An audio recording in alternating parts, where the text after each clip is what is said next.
सगळ्यांना काका ब्लॉग्समध्ये तुमचं स्वागत आहे। आणि जसं तुम्ही बघू शकता माझ्या मागची सीनरी आज थोडी वेगळी आहे, कारण उन्हाळ्याच्या सुट्टीसाठी मी इंडियामध्ये आलेली आहे आणि ट्रॅव्हलिंग, शाळेच्या परीक्षा या सगळ्या गोष्टींमध्ये थोडे आठवडे आपली भेट झालेली नाही आहे। पण तरीही आता ॲज युजुअल दर वेन्सडेला 7 वाजता मी तुम्हाला भेटायला येणार आहे, त्यामुळे पाहत रहा काका ब्लॉग्स। सो आजच्या ब्लॉगमध्ये मी तुम्हाला अशी खूप इंटरेस्टिंग आणि भारी ऑपॉर्च्युनिटी दाखवणार आहे जी मला आता इंडियात मिळाली। रिसेंटली मी जरी इंडियामध्ये सुट्टीसाठी आलेली असले तरीही शाळेतल्या ॲक्टिव्हिटी या सगळ्यांची मला आठवण येत असते। सो मग हे सगळे शाळेचे विचार सारखे सुरूच असतात, त्यामुळे मी आता यावर्षी आमच्या जर्नलिझम क्लासमध्ये जो आमचा रेडिओ चॅनल आहे AV रेडिओ त्याची पॉडकास्टिंग लीड आहे, त्यामुळे पॉडकास्टिंग आणि या सगळ्या गोष्टींबद्दल आणि माझे स्किल्स कसे इम्प्रूव्ह करावे ह्याच्याबद्दल मी विचार करत होते। तेव्हा लकीली माझ्या आजीने इथल्या लोकल रेडिओमध्ये 1 आवर RJ हा शो केलेला आणि तिच्या कॉन्टॅक्ट्समुळे हा 1 आवरचा रेडिओ शो करण्याची मला पण ऑपॉर्च्युनिटी मिळाली। आणि खरं तर या ऑपॉर्च्युनिटीसाठी मी खूप एक्सायटेड आणि नर्वस दोन्ही होते, कारण मला पॉडकास्टिंग करण्याची सवय जरी असली तरी लाईव्ह रेडिओ हा एक खूपच वेगळा एक्सपिरियन्स असतो। कारण आमचं कसं असतं, आम्ही पॉडकास्टिंगमध्ये काही चुका केल्या, काही झालं तर आम्ही ते लगेच एडिट करू शकतो आणि मग त्याच्यात आम्ही बदल आणू शकतो। पण लाईव्ह रेडिओवर तसं नसतं, तुम्हाला काहीही झालं तरी बोलत राहायला लागतं आणि ते सगळं ऑन एअर असतं, त्यामुळे तुम्ही त्याच्यात काही असे करेक्शन घेऊ शकत नाही। त्यामुळे हा माझ्यासाठी एक खूप नवीन आणि वेगळा एक्सपिरियन्स होता। त्यामुळे चला बघूया नक्की काय झालं। सो मी सकाळी 9 ते 10 जो शो होता त्याच्यात मी होते, त्यामुळे आम्हाला त्यांनी 8:30 वाजता बोलवलेलं, म्हणजे जे ब्रीफिंग वगैरे होतं ते देता येईल। त्यामुळे आम्ही घरातनं 8 वाजता बाहेर पडलो आणि हे जो इन्फिनिटी रेडिओ आहे तो एका कॉलेज कॅम्पसमध्ये होता, त्यामुळे त्या कॉलेज कॅम्पसवर आम्ही पोचलो। आणि ॲक्च्युली या कॉलेजमध्ये माझा काका पण जायचा, त्यामुळे मला हे कॉलेज बघून खूप गंमत वाटली।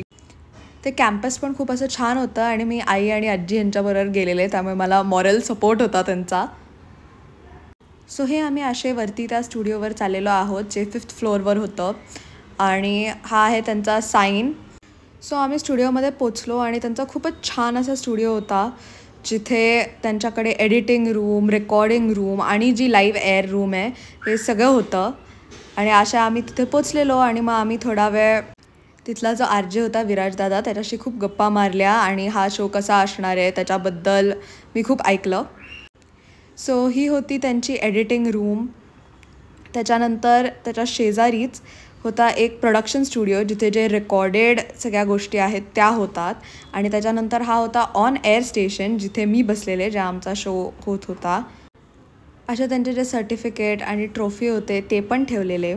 सो बेसिकली हे जे रेडिओ सेगमेंट होतं ते असं इंटरव्ह्यू बेस्ड होतं, जिथे विराजदादांनी मला प्रश्न विचारले आणि मी त्यांची उत्तरं दिली।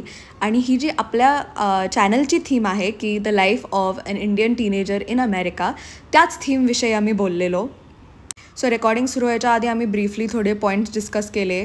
सो हा आहे स्टुडिओ, जिथे हा त्यांचं पोस्टर आहे। इथे हा सगळा साऊंड बोर्ड, माईक, कम्प्युटर ह्यांचा सेटअप होता आणि विराजदादा मला समजवत होता की कसं त्यांनी प्रोग्राम फीड केलेले आणि हे सगळं। आणि हे टेक्निकल साईड बघण्यात पण मला खूप मजा आली, कारण जेव्हा आम्ही पॉडकास्टिंग करतो तेव्हा आमची वेगळी टाईप ऑफ इक्विपमेंट असते जी फक्त रेकॉर्ड करते, आणि लाईव्ह रेडिओमध्ये ते म्युझिक, व्हॉल्यूम हे सगळं कंट्रोल करण्यासाठी जे वेगवेगळे सेटिंग्ज असतात ते बघणं पण माझ्यासाठी खूप इंटरेस्टिंग होतं।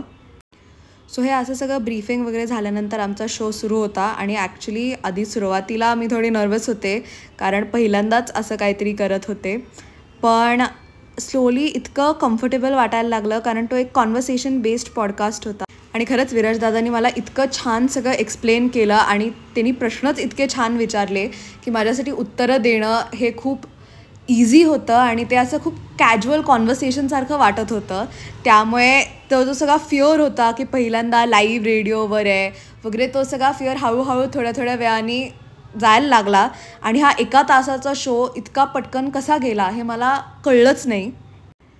सो 9 ते 10 आमचा शो झाला आणि त्याच्यानंतर त्यांची एक ट्रेडिशन आहे की जे या 1 आवर RJ या सेगमेंटमध्ये येतात त्यांच्याकडनं ते हा जो पोस्टर आहे तो साईन करून घेतात आणि त्याच्या तुमच्या नावासमोर RJ लिहायचं असतं, म्हणजे तुम्हाला तो खरंच RJ असल्याचा फील येतो. त्यामुळे मी पण RJ गार्गी कानेटकर साईन केलं आणि it was really an amazing experience. So अशा प्रकारे इंडियात आलेल्या पहिल्याच वीकमध्ये मला ही अशी एवढी मोठी ऑपॉर्च्युनिटी मिळाली आणि खरंच हे असे वर्ड्समध्ये एक्सप्लेन करता येणार नाही की ते काय फिलिंग असतं, की ते हेडफोन लावून बसणं आणि त्या माईकच्या समोर बसणं आणि हे फिलिंग असतं की अरे लोक आपल्याला खरंच अशी ऐकतायत लाईव्ह. आणि ऑब्व्हियसली आपण सगळ्यांनी at some point or the other radio ऐकलाय, पण त्याच्या दुसऱ्या साईडला असणं हे मी पहिल्यांदा एक्सपिरियन्स केला आणि हा खरंच इतका अमेझिंग एक्सपिरियन्स होता. आणि होपफुली असे अजून एक्सपिरियन्स मला मिळत राहतील. आणि या रेडिओचं मला सगळ्यात जास्त जर काही आवडला असेल तर तो कम्युनिटी रेडिओ आहे. त्यामुळे त्यांचा अख्खा पर्पसच हा आहे की तो जे माझ्यासारखी लोक आहेत ज्यांना अशी आवड आहे आणि त्यांना करायची इच्छा आहे त्यांच्यासाठी हा एक प्लॅटफॉर्म आहे. त्यामुळे कुणीही कुठल्याही टॉपिकवर या रेडिओवर येऊन बोलू शकतं. हे मला खूप भारी वाटलं. So I am really grateful की इन्फिनिटी रेडिओ आणि आजी थ्रू मला ही इतकी मोठी ऑपॉर्च्युनिटी मिळाली. That's it for this time and I will see you next week. Bye.